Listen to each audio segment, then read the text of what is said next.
Ciao a tutti, bentornati sul mio canale, benvenuti in questo nuovo video.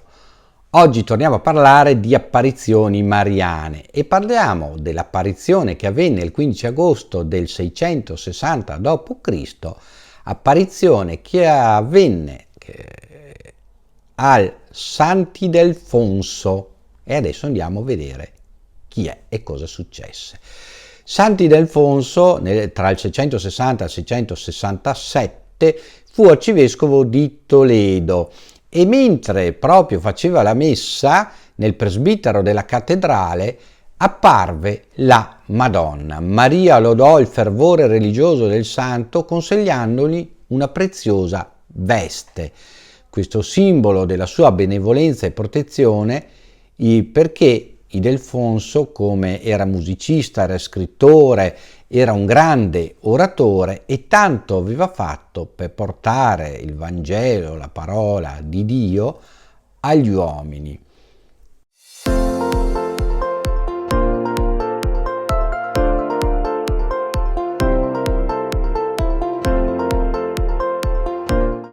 Egli compose infatti antecedentemente a questo fatto un vero e proprio trattato sulla Vergine Maria e anche sulle vie del deserto, sulla perpetua verginità contro 3 infedeli.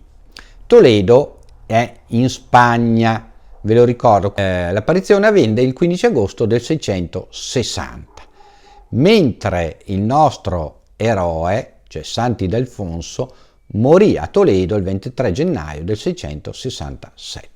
Ma andiamo a vedere chi era. La sua famiglia, già potente sotto i Romani, lo rimase anche sotto i Visigoti e gli prepara una carriera adeguata, essendo ricca, facoltosa e appunto abbiamo detto potente. Ma Ildefonso scappa di casa, rifugiandosi nel monastero dei Santi Cosma e Damiano, vicino a Toledo per l'appunto. Non ha in mente la carriera, si fa monaco, arriva al diaconato e qui si ferma. Gli va bene così, non vuole far carriera nemmeno tra i frati.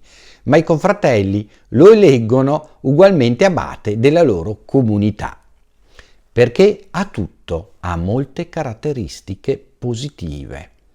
Pietà, cultura, energia e una parlantina che riesce a incantare persino i serpenti. Ed è anche uno scrittore di grande efficacia, ma arrivato alla soglia dei 50 anni deve lasciare il monastero, questa sua comfort zone dove lui si trovava veramente bene, che l'aveva rifugiato dal mondo esterno. Infatti è morto Eugenio II, il vescovo di Toledo, e al suo posto la gente vuole lui, Ildefonso. Per convincerlo si muove il re visigoto in persona, re Censvito. Così nel 657 eccolo vescovo di quella che al tempo è la capitale del regno.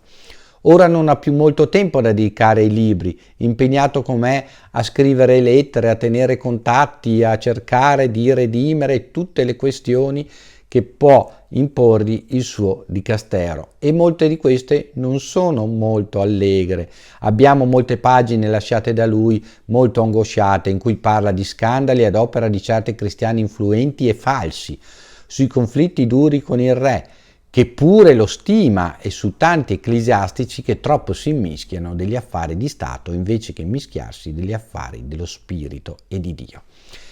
Era davvero meglio il monastero per Ildefonso, pregare con gli altri, studiare, scrivere. Ildefonso ci ha lasciato opere di dottrina e di morale, trattati sulla madre di Gesù, inni liturgici e molto altro.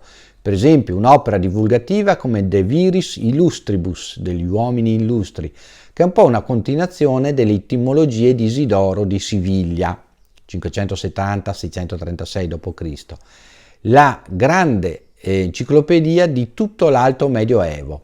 Ildefonso quindi fu anche storico, oltre il resto.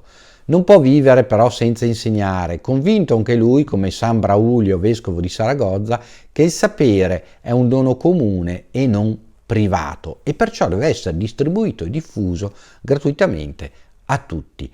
Colpisce i fedeli per la sua devozione mariana, suscitando anche racconti di fatti prodigiosi.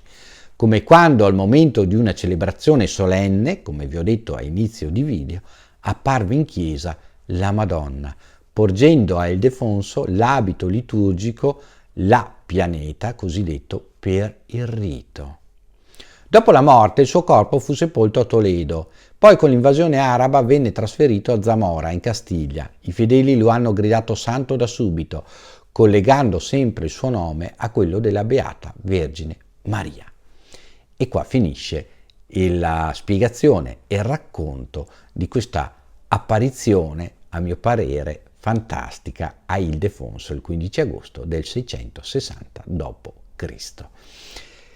a Castiglia. Scrivetemi qua se ne eravate a conoscenza, se sapevate, e comunque ne vedremo molte, ci sono moltissime apparizioni che non so per quale motivo nella storia dell'umanità sono un po' cadute nel dimenticatoio. Iscrivetevi al canale, mettete il like, condividete il video sui vostri social e con i vostri amici. Ci vediamo in un prossimo video. Ciao a tutti da Armando.